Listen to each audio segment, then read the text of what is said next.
शासनपति प्रभु महावीर स्वामी को हम वंदन करते हैं। सभी गुरु भगवंतों को तिकोतों के पाठ से वंदन करते हैं। श्रद्धावान भाई और बहनों, आपके अंदर विराजित आत्मा को माजलगांव से सुभाष कोठारी का सादर प्रणाम, सादर जय जिनेन्द्र। अंतगढ़ सूत्र पर ये मेरा 54वां वीडियो है। कल हम देखे कि गजसुकुमार को देखकर सोमिल का वैर जागृत हुआ। सोमिल का वैर जागृत हुआ, इसका मतलब सोमिल ने गजसुकुमार को अभी देखा है क्या? इसके पहले देखा नहीं था क्या? उसका नाम इसके पहले उसने सुना नहीं था क्या? फिर उस समय उसका वैर क्यों जागृत नहीं हुआ? अगर देखा होगा तो उस समय वैर क्यों जागृत नहीं होगा? और नहीं देखा होगा तो ठीक है, वैर जागृत नहीं होगा, लेकिन गजसुकुमार एक राजकुमार है।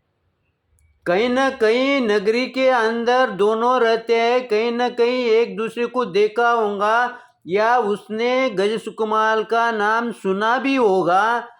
सुना तो भी मन के अंदर ये भावना जागृत होना चाहिए ना, ये मेरा द्वंद्वी है, ये मेरा प्रतिस्पर्धी है, मेरे को इसके बदला लेना है। ऐसे भाव सोमिल के मन में क्यों जागृत नहीं हुए? इसके पहले अभी क्यों हुए? तो गुरु भगवंत हमारे को ये समझाते हैं, जब इसके पहले सोमिल ने गजसुकुमार का नाम सुना या उसको दूर से देखा, नज़दीक से देखा होगा, तो भी उस समय वह नए जागृत होने का कारण ये भी हो सकता है अनुमान से कि उस समय सोमिल वो गजसुकुमार के प्रति उतना केयरफुली देख रहा नहीं था। उसका तन मन योग जुड़े नहीं थे। उसके किसके साथ जुड़े थे? ये कृष्ण का भाई है, ये राजकुमार है, यानी उसका मन एकाग्र कहाँ हो गया? कृष्ण के बारे में ही एकाग्र हुआ, इसलिए उसका उस तरफ ध्यान नहीं गया। कभी कभी हम देखते हैं व्यवहार में सामने चीज होती है लेकिन हमारे को वो नहीं मिलती है, क्योंकि हमारा मन एकाग्र नहीं होने के वजह से वो नहीं मिलती है। इसका उदाहरण हमारे को अपना इसमें आ जाता है,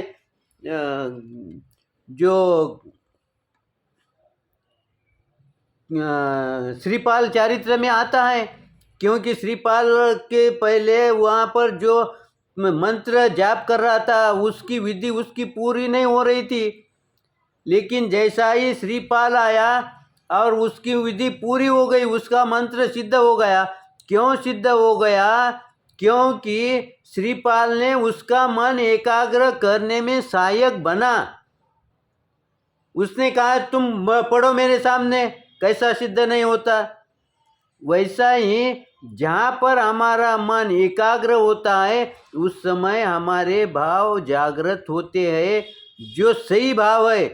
जैसे हम मेडिकल टेस्ट करते हैं, उसमें जो एक प्रक्रिया है उसमें आदमी सही बात करता है, वैसा ही जहाँ तन मन जुड़ता है वहाँ पर आदमी के सही भाव उदय में आते हैं, सही स्वभाव उसका जागृत होता है। इसलिए यहाँ पर जब वह वहाँ से आया था, निकल रहा था, उस समय वहाँ पर उसको गजसुकुमार अकेला दिखा।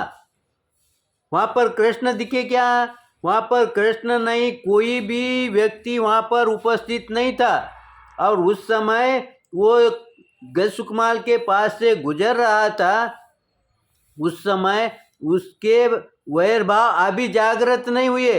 अभी वो चिंतन कर रहा है, अरे ये मेरा दामाद होने वाला है, ये कृष्ण का भाई है, और इसने संन्यास क्यों लिया, इसने दीक्षा क्यों ली? ऐसा करते करते उसको ये ध्यान में आया कि ये मेरे साथ धोखा हो रहा है, मेरे बच्चे के साथ धोखा हो रहा है।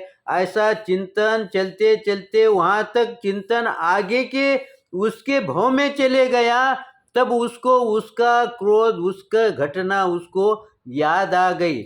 उस समय उसको उसका वैर जागृत हो गया, पूरा भाव का वैर जागृत हो गया। इमीडिएट जागृत नहीं होता है, जैसे जैसे आगे बढ़ते हैं वैसे वैसे वो जागृत होता है। अब यहाँ पर पूर्व भाव का वैर जागृत हो गया। वैर जागृत होते के साथ सोमिल के अंदर में कौन सा बदल हो गया पहले शुरू में? क्योंकि जैसे ही वैर जागृत हो गया कि उसकी वाणी बिगड़ गई, उसकी वाणी में मिठास नहीं रहा। जिस गजसुकमाल के लिए वो अच्छा समझ के अपनी बच्ची दे रहा है, आज वही सोमिल ब्राह्मण दूसरे ही दिन उस दामाद के प्रति, होने वाले दामाद के प्रति क्या कहता है? ये निर्लज्ज है, ये मृत्यु को ही इसको मिलना चाहिए। ऐसे यहाँ तक उसके भाव बिगड़ गए हैं, और बिगड़ते बिगड़ते उसका क्रोध इतना जागृत हो गया, तो उसने आगे क्या किया ये आपको पता है। क्योंकि उसका वैर जागृत हो गया कि उसने सोचा कि अब मैं इसका बदला लूँगा ही। अब यहाँ उसके दिमाग में ये नहीं आ रहा मैं बदला किसके साथ ले रहा हूँ? जो राजपुत्र है, जो कृष्ण का भाई है, जो 3 खंड का स्वामी है, उसका भाई है, उसके प्रति मैं वैर जागृत। उस समय उसको कोई परिणाम याद नहीं आ रहा, क्योंकि उसके सामने एक ही दिख रहा है कि इससे मेरा वैर है। वैसा ही हमारे घर में जब कलह उत्पन्न होता है, जैसा जैसा कलह आगे बढ़ते गया ना, उस समय हमारी बुद्धि कुंठित हो जाती है। उसकी बुद्धि की हमारी जो चालना है वो रुक जाती है, और हमारी बुद्धि विपरीत दिशा में काम करती है। उस समय कोई कुछ अच्छी बात भी बोलने वाला होगा तो उसकी बात हमारे ध्यान में नहीं आती है, और उस समय उस क्रोध के अंदर उसने क्या किया है, वहाँ के बाजू में से ही उसने खीरे लाए और गजसुकमाल के सर पर रख दिए। देखो ये क्रिया इतनी तीव्र गति से होती है और उसको डर नहीं लगता।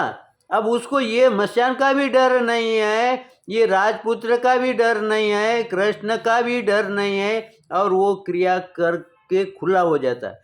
जैसे ही क्रिया उसकी पूरी हो गई कि उसके मन में डर निर्माण हो गया। अब डर निर्माण क्यों हो गया है? क्योंकि उसकी जो कृति है ना, उसको पूर्ण विराम दे दिया। अब पूर्ण विराम दे ही दिया कि उसके बाद उसके ध्यान में आ गया कि अब इसके परिणाम क्या होंगे। अब मैंने तो गुस्से में करके गया है, अब इसके परिणाम क्या हो गए। जैसे ही वो परिणाम की बात ध्यान में आते के साथ उसको डर न लगने लगा। अब जब डर लगने लगा तब वो क्या करता है, इधर उधर देखता है। अब वो सोचता है कोई मुझे देख न ले, लेकिन ये कृति करने के पहले उसने इधर उधर देखा है क्या? उसने इधर उधर उस समय नहीं देखा। वैसा ही जब गलत कार्य होता है उस समय हमारी एक ही धुन रहती है कि वो कार्य कैसा भी करके हम पूर्ण करें। उस समय हम इधर उधर नहीं देखते। इसीलिए हमारे को गुरु भगवंत कहते हैं कि कोई भी कार्य करने के पहले 2 मिनट 3 मिनट सोचो, 1 बार 2 बार 4 बार उसका चिंतन करो, तो तुम्हारे को सही दिशा मिलेगी। तुम भटक रहे या सही दिशा में चल रहे हैं, इसका ज्ञान आपको आपके अंदर से ही उत्पन्न होगा। इसलिए तुम कोई भी क्रिया करते समय 2 बार सोचो, 4 बार सोचो, चिंतन करो, और उसके बाद कार्य को शुरुआत करो। लेकिन हम गुस्से के अंदर हम सोचने को समय देते ही नहीं है। इस तरह से हम समय को देखते हुए यहाँ पर रुकते हैं। मेरे विश्लेषण के अंदर कभी कभी कुछ गलत आ भी सकता है, लेकिन आप उदार अंतकरण के हैं, इसलिए मुझे क्षमा करें। साथ ही इस बात का ध्यान रखें कि मेरी कोई गलती होती होंगी तो आप मेरे को सूचित करें। ये आपका कर्तव्य है, आप मेरे को सूचित करेंगे, ये अपेक्षा रखता हूँ। और साथ में मेरा कुछ अगर अच्छा लगा तो मेरे वीडियो को लाइक करिए, शेयर करिए और प्रेरणा मुझे मिले, इस तरह का व्यवहार आपसे मेरे को अपेक्षित है। इसी आशा के साथ मैं पूर्ण विराम लेता हूँ। ओम शांति।